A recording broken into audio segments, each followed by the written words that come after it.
Guys, Scott says there on the Record Rangers podcast, he's certain that Danny Rohl will be in charge at Ibrox come the start of next season. But in the comments, your loyal Muppet, who I think's a big Rangers man, says Clement gets sacked for finishing second, so Rohl shouldn't get any leeway. Third is unacceptable. And Green Machine says if the Rangers get beaten Saturday or Sunday, it will be Danny go, Danny go.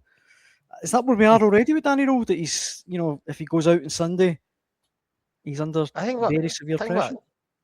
What I would say is, Dan, that was a very downbeat sounding Rangers podcast, wasn't it? It sounds to me very much as if the guys there are getting their head around the fact that Sunday's sort of second half capitulation has just about finished Rangers. And the second part of that is what now with the manager, and that's obviously where that discussion is going there.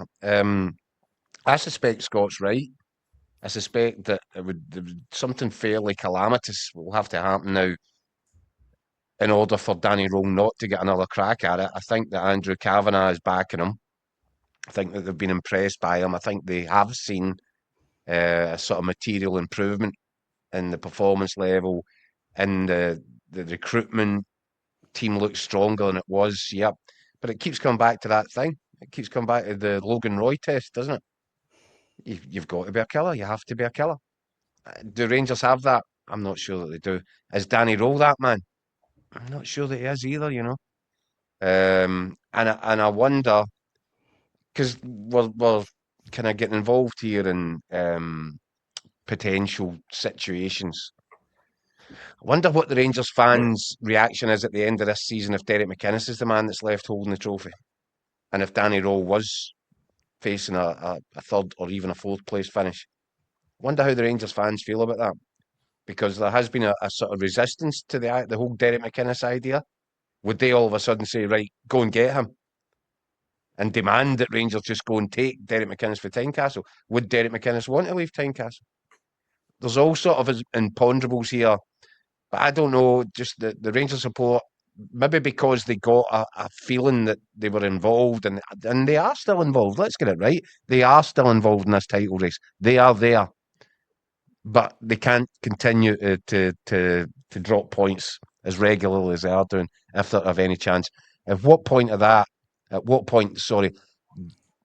that process would the Rangers supporters look at Danny Rohl and say, that's what happens when you've got a 36-year-old inexperienced manager? At what point in that do some of the people that are saying that say, so now he needs that? That was a good learning curve for him. He's got to know the Scottish game. He's got to improve the squad. He has done all these things. He'll really be ready to hit the ground running next season. Or at what point do they say, well, some say, well, that just proves that he's just not going to be the man to change things.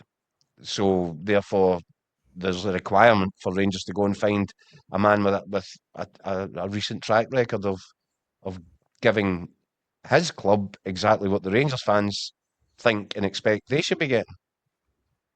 McKinnon. So that's a long-winded answer. I'm not even quite sure what conclusion I reached there, but it's a bit harsh, I think, to be talking about potentially getting emptied. I think they're still in a very good chance of this title. When you look back, they just haven't lost domestically since the Hearts game, December. And if these, I think, in 4 draws in the last 6 games, if these draws have been sprinkled out across the last 4 months, it'd be a different narrative, because his points total's been good. It's just unfortunate that he's had these 4 draws at a time when they really can't afford to be getting draws, because they got to a point, I think they reeled off 5 or 6 domestic wins in a row to get back to within, 2 points was it? And since then they've stuttered in these 4 away games, 3 away games then against Celtic.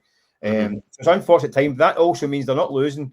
They're not that far off turning that into victories.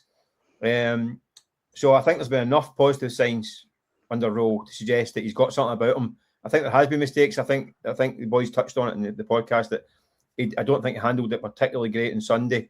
When the game was turning, I thought his decisions didn't help it. I think they actually compounded it. But that can happen. And Mick, I think that is the issue. I think you've struck on the heart of the issue. That in these games where Rangers have dropped points recently, Danny Rohl's substitutions haven't made the situation better. They've made the team worse. There's been almost a scattergun approach to it at times. And I think Rangers fans are kind of being quite analytical now, looking at the in-game decision making, looking at the substitutions, and reaching a conclusion that the manager is almost as much to blame as the players for the points that have been dropped, and that becomes a difficult sell then. If the kind of vast majority, and I'm not saying it is the vast majority, but if it gets to a point where the majority of fans don't trust the decision making of the manager, that's when it's difficult. Right up until this point, they've really invested in Danny Rohl. They trust him or have trusted him. But if they see kind of a rinse and repeat of the same mistakes being made, of inexperience playing a part from the sidelines, they'll be quite an unforgiving bunch on that front. And I think that would give Danny Rohl a problem at the start of next season. If he does, and I think he will, but if he's there at the start of next season, again, you're going to start the season up, in a hard place, because there's a section of support that are just waiting for one more sign that the lessons haven't been learned. And that we've seen, how many Rangers managers have we seen starting how many seasons previously in exactly that predicament, knowing from the day the season kicks off that unless they get off to an absolute flyer, they're going to feel the herd turn against them. Because we've seen it time and time again. But that's always the case, Keith, because Van Bronckhorst gets the European final, wins a Scottish Cup. Yeah, gone by Halloween. Brendan Rodgers wins back-to-back doubles, a penalty kick from a treble, and he loses 2 games. And by the way, the weekend he quit. There was talk about him getting sacked. This is the environment we live in. If you're 6-8 points behind in October, then it's tatty bye-bye time for any manager of Celtic or Rangers. That's the reality. So, but I get you mean. I think more so at Rangers.